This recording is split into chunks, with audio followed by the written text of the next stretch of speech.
Today, let's go through 6 key things that you can identify with an investment offering that will let you know that this person that's bringing it to you is a scammer, right?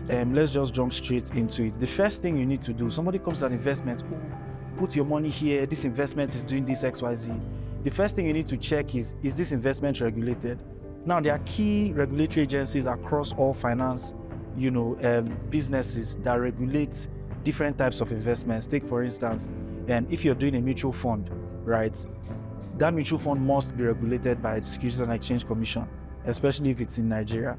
If you're doing a normal bank deposit, then you have NDIC, Deposit Insurance Commission. So you need to know, first of all, what this investment that you're selling to me, right? Who regulates it? I not say you should go and tell the person, no. You don't need to ask the person. Sometimes it's also good to hear what the person has to say, and then you can go and make your own research. So let's just give a scenario. Somebody comes to you with an investment. Why don't you invest in Wisdom and Sons investment? This investment is very great. It has done excellent things for people over the years. What you now need to do is you need to go to the Securities and Exchange Commission website and then find out Wisdom and Sons investments. You need to get the actual name, right, of the investment. So when you go to the Securities and Exchange Commission, you may find that what is there is actually Wisdom Investments. So it's already a red flag. So what the person is trying to do is the person is trying to copy an already existing, regulated investment and then just add something to it and sons. So that even if you are able to make the connection, you will then go out, leap of faith. Okay, it's possible that this is just a company that is under that. So the exact particular name needs to be on the Securities and Exchange website, and then you need to be able to confirm that that is actually a regulated product. If there is a small change, bros, it will most likely end in tears. Okay, so the second thing that we want to talk about is the phantom riches, kind of schemes. And these ones are most likely Ponzi schemes. So somebody comes to you, see this Wisdom and Sons investment. You see this particular investment that we are doing is something that in the next 2-3 weeks you're cashing out, you can buy an island. Where? How? Right? Even people that are buying things from abroad and selling, that's what we call the real sector. They are not making really that much interest. So you just want to put your money inside, you are relaxing, you're not taking any risk at all. You actually want to make more than those people that are taking risk with their lives, with shipments, with inventory, etc. and so forth. It cannot really work like that, right? So anybody that is promising you phantom riches, especially in a short period of time, right? Double check. If you've gone across, you've asked your friends, you've gone to the necessary websites, you've researched. If an offer sounds too good to be true, then there's a 99% chance that it actually is, too good to be true. So the third thing we want to talk about is limited time offers. Limited time offers doesn't necessarily mean that it's a scam, because in investments, there are actually limited time offers. Somebody's floating a CP, has a particular time to close, treasury bills done every Thursday, 2 weeks, on Thursdays. So those are examples of limited time offers that may actually exist, But this kind of limited time offer that you can actually feel the pressure from the person that is selling it is with intuition, right? You can almost always feel he's texting you, he's calling you, he's saying if you don't do it now, you miss out on this opportunity. In the investment world, you can never miss out on an opportunity and never have something similar to it sometime in the future, because human behavior is sinusoidal. So when it goes up, it must come down. Stock market trends show this, interest rates show this, inflation rates show this. There's no such thing as you've missed this opportunity, you've missed it forever, right? So you need to be careful with how you need to be careful with how you receive pressure to invest. It's an investment, and investments have several billions of different kinds of investment, different types of investment that you can do. Missing out on one investment is not going to make you any poorer, right? So the fourth one we need to talk about is people that, are selling investments based on secrets. So somebody comes to meet you to say, there's this secret that I've learned with investments and it has taken me so far. Check out my yachts, check out my cars that I bought. If you follow this particular one secret, into this investment, you're going to be so rich and you will never need anything again in this life. Then they never tell you the secret until you actually start the investment. And then they will now say, if you bring 3 people or if you bring 4 people, some pyramid scheme kind of something. It's easier to run away at the beginning than when you enter, because when you enter, no coming out, right? It's like entering a pool and you don't know how to swim and there's nobody to help you. Anybody that is not telling, there's no secrets in investments.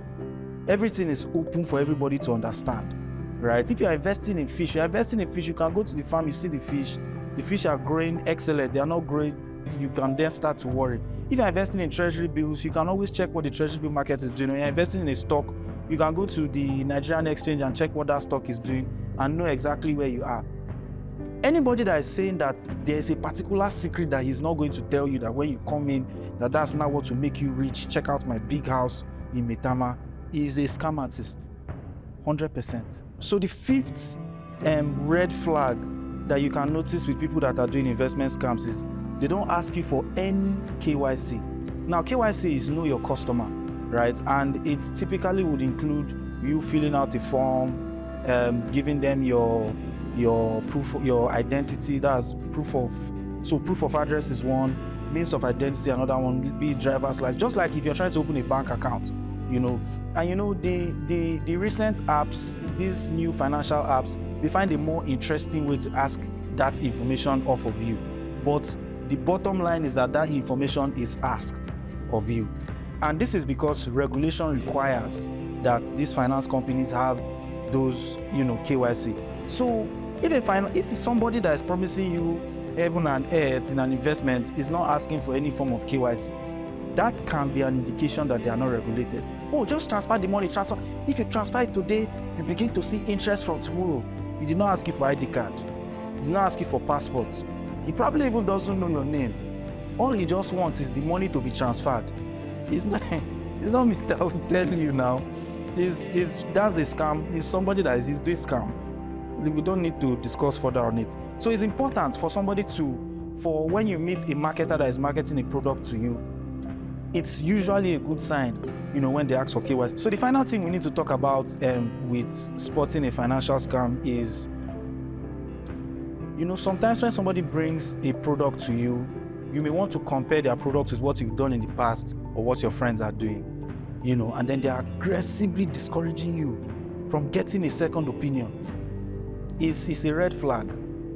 It's a red flag because even the normal scammers are even saying, check out this person and that person. This is what they've done and this is how. That's even a line of, dragging you closer into the scam.